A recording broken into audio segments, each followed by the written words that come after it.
warahmatullahi wabarakatuh.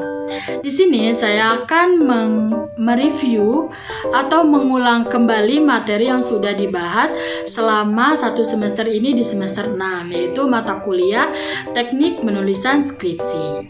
Silakan disimak ya teman-teman. Yang pertama, pengertian karya tulis ilmiah. Karya tulis ilmiah merupakan suatu produk ilmiah yang mengkaji suatu masalah terhadap ilmu tertentu oleh perseorangan atau kelompok dengan menggunakan kaidah-kaidah tertentu.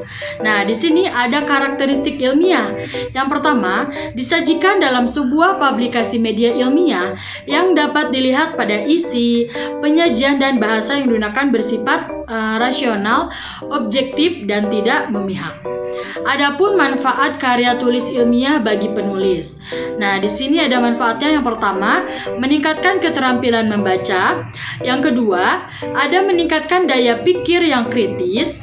Yang ketiga, meningkatkan kepuasan dalam intelektual penulis tersebut. Yang keempat, membangun budaya akademik dan memiliki banyak sumber. Nah, di sini ada syarat-syarat bagi penulis. Yang pertama itu syaratnya ketika kita akan menulis karya ilmiah. Yang pertama, motivasi dan disiplin. Yang kedua, mampu mengolah data. Yang ketiga, mampu berpikir logis. Yang keempat, berbahasa yang baik dan benar. Nah, di sini ada sifat karya ilmiah. Yang pertama itu ada lugas dan tidak emosional. Yang kedua ada logis. Yang ketiga efektif. Yang keempat itu efisien. Dan yang terakhir itu menggunakan bahasa yang baku. Nah, di sini ada jenis-jenis karya ilmiah. Apa aja sih jenis-jenis karya ilmiah itu? Nah, di sini ada makalah. Yang pertama itu ada makalah ya teman-teman. Yang kedua ada artikel. Yang ketiga skripsi. Yang keempat itu tesis.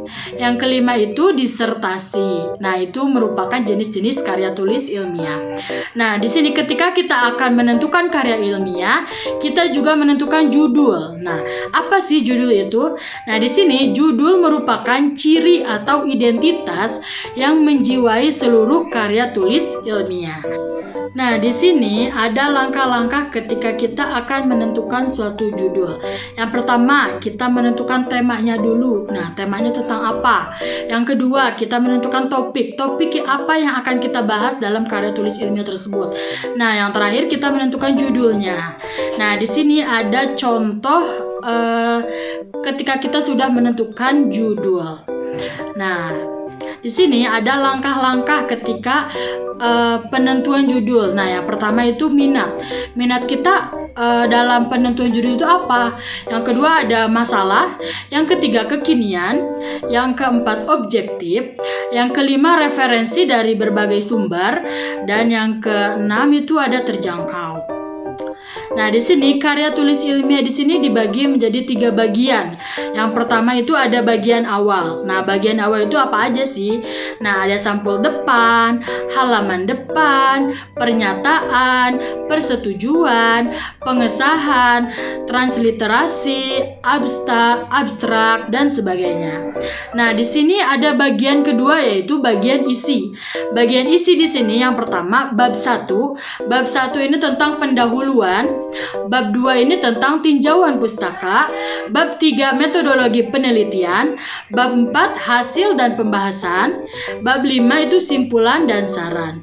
Nah, bagian ketiga yaitu bagian penutup. Nah, di sini bagian penutup ini ada daftar pustaka, ada lampiran-lampiran, ada biografi penulis. Nah, adapun ketebalan skripsi ini minimal 60 halaman. Penggunaan bahasa juga harus kita perhatikan ya ketika kita akan menulis karya ilmiah. Nah, penggunaan bahasanya itu harus bahasa Indonesia. Terus yang kedua, pedoman umum ejaan bahasa Indonesia harus sesuai dengan pedoman umum ejaan bahasa Indonesia. Yang ketiga, bahasanya harus baku. Yang keempat, bahasanya harus efektif. Nah, yang kelima itu konsisten. Mungkin cukup sekian yang dapat saya sampaikan. Kurang dan lebihnya mohon maaf. Wassalamualaikum warahmatullahi wabarakatuh.